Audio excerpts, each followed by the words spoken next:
Hello students, তোমাদের সবাইকে আমাদের চ্যানেলে ওয়েলকাম জানাই। আজকে প্রশ্ন প্রস্তুতির বই থেকে আমরা ফার্স্ট সামেটিভ পরীক্ষার জন্য পরিবেশ বিজ্ঞানের যেটা 7 নম্বর স্কুল দেওয়া হয়েছে সেটা আমরা সলভ করে নেব। এর আগে আমরা 6টা স্কুলের প্রশ্নপত্র সলভ করে নিয়েছি। খুব সহজ করে প্রত্যেকটা প্রশ্নের আনসার তোমাদের আমি বলে দিয়েছি। যারা দেখোনি অবশ্যই আগের ক্লাসগুলো দেখে নিও। আর আমাদের ওই পরিবেশ বিজ্ঞান থেকে যে চ্যাপ্টারগুলো আছে, তাপ চ্যাপ্টার, পরমাণু অণু, রাসায়নিক বিক্রিয়া, এই চ্যাপ্টারগুলো কিন্তু শেষ হয়ে গেছে। খুব সহজ করে আমি বোর্ডের মধ্যে এই জিনিসগুলো, জটিল থেকে জটিল বিষয়গুলো একদম সহজ করে, জলের মতো সহজ করে বুঝিয়ে দিচ্ছি। যারা দেখোনি অবশ্যই ক্লাস 7 এর পরিবেশে প্লেলিস্ট অপশানে যাবে, সেখানে গিয়ে তোমরা পরপর ক্লাসগুলো পাবে, অবশ্যই দেখে নিও। দেখো, এখানে জীবন বিজ্ঞানের প্রথমে পার্ট দিয়েছে। শূন্যস্থান পূরণ। মোমো চাউমিনে আইজিনোমোটো থাকে। আয়োডিন খনিজ মৌলের অভাবে টেরা চোখ হয়। আয়রন খনিজ মৌলের অভাবে রক্তাল্পতা মানে অ্যানিমিয়া রোগ হয়। জলে গুলে যায়, জলে দ্রবণীয় মানে জলে গুলে যায়। ভিটামিন সি লিখতে পারো, বি কমপ্লেক্স লিখতে পারো। ওকে। কোন খনিজ মৌল পেশি সংকোচন স্বাভাবিক রাখে? ক্যালসিয়াম। খাদ্য লবণে কোন খনিজ মৌল থাকে? না তো সোডিয়াম। পাঁঠার মেটে থেকে শর্করা প্রকার খাবার কিন্তু পাওয়া যায়। আর ভিটামিন ও খনিজ মৌল থেকে আমরা জানি যেখান থেকে কোনো শক্তি পাওয়া যায় না। 2 থেকে প্রশ্নগুলো, শ্বেতসার নামক খাদ্য হজম হওয়ার পর কিসে পরিণত হয়? না তো গ্লুকোজে পরিণত হয়। চুল নখে কেরাটিন প্রোটিন থাকে। কেটে যাওয়া জায়গা থেকে রক্ত পড়া বন্ধ করে ভিটামিন কে। কোন খনিজ মৌলের অভাবে গলগণ্ড বা গয়টার রোগ হয়? আয়োডিন। দাঁতের মাড়ি থেকে রক্ত পড়া বন্ধ করতে সাহায্য করে ভিটামিন সি হবে এখানে আনসার। ওকে। কোন খাদ্যের অভাবে ম্যারাসমাস রোগ হয়? প্রোটিন। কোন ভিটামিনের অভাবে রিকেট রোগ হয়? সেটা হচ্ছে ভিটামিন ডি। 3 দাগের প্রশ্ন, 3-1 ভিটামিন এ এবং ই এর একটি করে কাজ লেখো। বইয়ের 147 পাতা বের করো। 147। ভিটামিন ইর কাজ হচ্ছে ত্বক, লোহিত রক্তকণিকা, হৃৎপিণ্ড, মস্তিষ্ক সক্রিয়তা বজায় রাখে। এমনিতে লিখতে পারো যে হৃৎপিণ্ড, মস্তিষ্ক সক্রিয়তা বজায় রাখে। আর এর কাজ লিখবে যে চোখ, চামড়া, খাদ্যনালীর গঠন ঠিক রাখতে সাহায্য করে। ওকে। এরপরে পরের প্রশ্ন, সোডিয়াম ও ফসফরাসের জৈবিক কাজ। 151 পাতা বের করো। ফসফরাসের কাজ দাঁত ও হাড় গঠন করা। আর সোডিয়ামের কাজ হলো দেহে জলের পরিমাণ নির্দিষ্ট রাখা। ফাইব্রিনোজেন কোথায় থাকে? রক্তে, প্লাজমাতে থাকে। কোলাজেন থাকে অস্থি, টেন্ডন, লিগামেন্টে। ভৌত বিজ্ঞানের পার্টটা আমরা সলভ করব। প্রথম প্রশ্ন 4-1, বরফ গরনের লিন তাপ 80 ক্যালোরি পার গ্রাম। একটা স্বচ্ছ মাধ্যম হচ্ছে বায়ু। স্বচ্ছ কাঁচ লিখতে পারো। বায়ু ছাড়া আর কি উদাহরণ হবে? স্বচ্ছ কাঁচ। একটা বলেছে, একটাই লিখবে। ওকে। আলোর বিচ্ছুরণের একটি প্রাকৃতিক ঘটনা হলো আকাশে রংধনু বা রামধনু সৃষ্টি কথাটাও অ্যাড করে দেবে। ওকে। সত্য মিথ্যা, আয়নায় গঠিত প্রতিবিম্ব সমশীর্ষ। হ্যাঁ, আয়নার সামনে দাঁড়ালে আমাদের উপরের দিকে মাথা, তো উপর দিকে মাথা আমরা দেখতে পাই প্রতিবিম্বতে। নিচের দিকে পাটাই দেখতে পাই, তাই না? উল্টায় না, সোজা থাকে, তাহলে সমশীর্ষ সত্য। এটিএম এর পুরো নাম হচ্ছে অটোমেটেড টেলার মেশিন। সিনেমার পর্দায় বিক্ষিপ্ত প্রতিফলন হয়। বিক্ষিপ্ত লিখবে। পায়রার খুলি আর মস্তিষ্কের মাঝে যে চুম্বকীয় বস্তু থাকে তার নাম ম্যাগনেটাইট। তাপের এসআই একক জুল।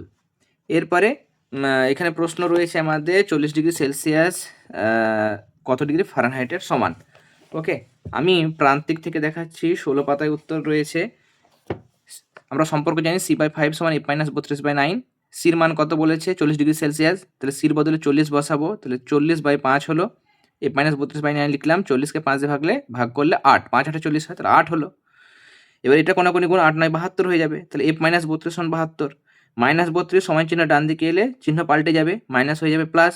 তাহলে 32 আর 72 যোগ করবে 104 ডিগ্রি ফারেনহাইট। তাহলে এটা হচ্ছে আনসার। ওকে। এরপরে এখানে বলছে পরিষ্কার চিত্র অঙ্কন করে আপতিত রশ্মি, প্রতিফলিত রশ্মি, অভিলম্ব ও বিভেদ তল দেখাও। এটা আমাদের এই যে ছবি দেওয়া হয়েছে, এই ছবিটা তোমরা অঙ্কন করবে। এই যে ডিগ্রিগুলো দেওয়া আছে, এগুলো তোমরা দেবে না, কেমন? একটা রেখা টানবে, এবিটা অঙ্কন করবে, বিসি অঙ্কন করবে এবং বিডি অঙ্কন করবে। এবং এই জায়গার এই কোণটা সমান সমান করবে, কেমন? এটা যদি তুমি 30 করো, এটাও 30 ডিগ্রি অঙ্কন করবে। নিয়ে আমাদের কী কী দেখা, সবগুলো নামগুলো লিখে দেবে, সবই লিখে দিতে পারো। এক্স বি ওয়াই বা এক্স ওয়াই যেটা, সেটা হচ্ছে বিভেদ তল। এবি আপতিত রশ্মি, বিসি প্রতিফলিত রশ্মি, বিডি হচ্ছে অভিলম্ব। ওকে। তাহলে আমাদের আপতিত রশ্মি, প্রতিফলিত রশ্মি, অভিলম্ব, বিভেদ তল, 4টে জিনিস বলেছিল, 4টে জিনিস দেখিয়ে দেবে। চুম্বকের ধর্ম, চুম্বক চ্যাপ্টারটা আমাদের ফার্স্ট টার্মে নেই, তবে কিছু কিছু স্কুলে ফার্স্ট টার্মে আসতে পারে, বলে দিতে পারে, কেমন? কিন্তু পর্ষদের নিয়ম নেই, পর্ষদে আমাদের 3টে চ্যাপ্টার দিয়েছে, কেমন? সেই 3টে চ্যাপ্টারই প্রশ্ন হবে, কিন্তু কিছু স্কুলে যদি বলে দেয় তাহলে কোশ্চেন করতে হবে, মানে পড়তে হবে সেই চ্যাপ্টারগুলো, যেহেতু কোশ্চেন আসবে। চুম্বকের 2টি ধর্ম। চুম্বকের আকর্ষণ ধর্ম লিখবে যে চুম্বকের বিপরীত মেরু পরস্পরকে আকর্ষণ করে এবং চুম্বকের সমমেরু পরস্পরকে বিকর্ষণ করে। এইটার সঙ্গে এইটা অ্যাড করে দেবে, কেমন? আর 2 নম্বর লিখবে যে আগে আবেশ ও পরে আকর্ষণ হয়। নেক্সট, এটা হচ্ছে 2টি যন্ত্রের নাম লেখো যেখানে তড়িৎ চুম্বক ব্যবহার করা হয়। 2টো যন্ত্রের নাম শুধু লিখতে বলেছে। ওকে। একটা হচ্ছে ইলেকট্রিক কলিং বেল আর 2 নম্বর ইলেকট্রিক মোটর। শেষ প্রশ্ন, মাটির কলসির জল ঠান্ডা থাকে তার কারণ মাটির কলসিতে অসংখ্য ছোট ছোট ছিদ্র থাকে, ওই ছিদ্র দিয়ে কিছুটা জল চুঁইয়ে চুঁইয়ে বাইরে আসে, বাইরে আসা জলটা বাষ্পীভূত হয়, বাষ্পীভবনের জন্য যে লিনতাপ লাগে সেটা ওই কলসির গা থেকে বা ওই জল থেকে সংগ্রহ করে বলেই ওই কলসির জলটা তাপ হারিয়ে ঠান্ডা হয়, এ কারণে মাটির কলসির জল ঠান্ডা হয়। আমাদের এখানে 13 পাতায় এখান থেকে শুরু করে এতটা উত্তর লিখতে হবে। ওকে, যারা আমাদের পেড গ্রুপে যুক্ত হতে চাইছো স্ক্রিনে আমি দিয়ে দিলাম, পেড গ্রুপে অ্যাডমিশন নিলে তোমরা পরিবেশ বিজ্ঞান, ইতিহাস, ভূগোল এই 3টে বিষয়ের নোটস পেয়ে যাবে। 3টে পরীক্ষার আগে, first term, second term, third টার্মের আগে সাজেশন পাবে, সাজেশন আনসার মানে পুরো সাজেশন, কোশ্চেন আনসার সমস্ত কিছু তোমরা কিন্তু পাবে। ওকে, রুটিন ওয়াইজ তোমাদের নোটসপত্র সবগুলো তোমাদের ওই পেড গ্রুপের মধ্যে দেওয়া হবে। প্রত্যেকটা ক্লাসের আলাদা পেড গ্রুপ রয়েছে, ক্লাস 7-এরও আলাদা পেড গ্রুপ রয়েছে। ওকে, অ্যাডমিশন নিলে নোটসপত্র নিয়ে কোশ্চেন আনসার কোনগুলো পড়তে হবে বা সাজেশন পরীক্ষার আগে বা সাজেশন আনসার এগুলো নিয়ে ভাবতে হবে না, সবগুলো তোমরা সেই গ্রুপের মধ্যে পেয়ে যাবে। এবং সেক্ষেত্রে মাসে মাসে একদমই কম ফি রাখা হয়েছে, 100 টাকা করে ফি রাখা হয়েছে।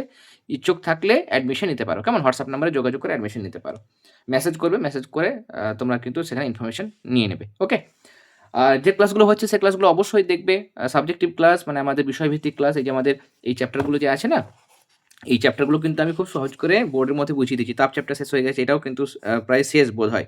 ওকে, পরমাণু, অণু, রাসায়নিক বিক্রিয়া। আর একটা চ্যাপ্টার জীবন বিজ্ঞানের আছে মানুষের খাদ্য। এই যে চ্যাপ্টারগুলো আছে সেগুলো খুব সহজ করে আমি বোর্ডে এক্সপ্লেন করে দিচ্ছি, সহজে বুঝিয়ে দিচ্ছি। তাই অবশ্যই ক্লাসগুলো দেখবে, ক্লাসগুলো ভালো লাগলে অবশ্যই ক্লাসগুলোতে লাইক দেবে এবং বন্ধুদের সাথেও কিন্তু শেয়ার করে নেবে, কেমন? আর যারা প্রথমবার চ্যানেলে এসছো অবশ্যই সাবস্ক্রাইব করে নিও। তাহলে তোমরা সবাই খুব ভালো থেকো, সবাইকে অল দ্য ভেরি বেস্ট।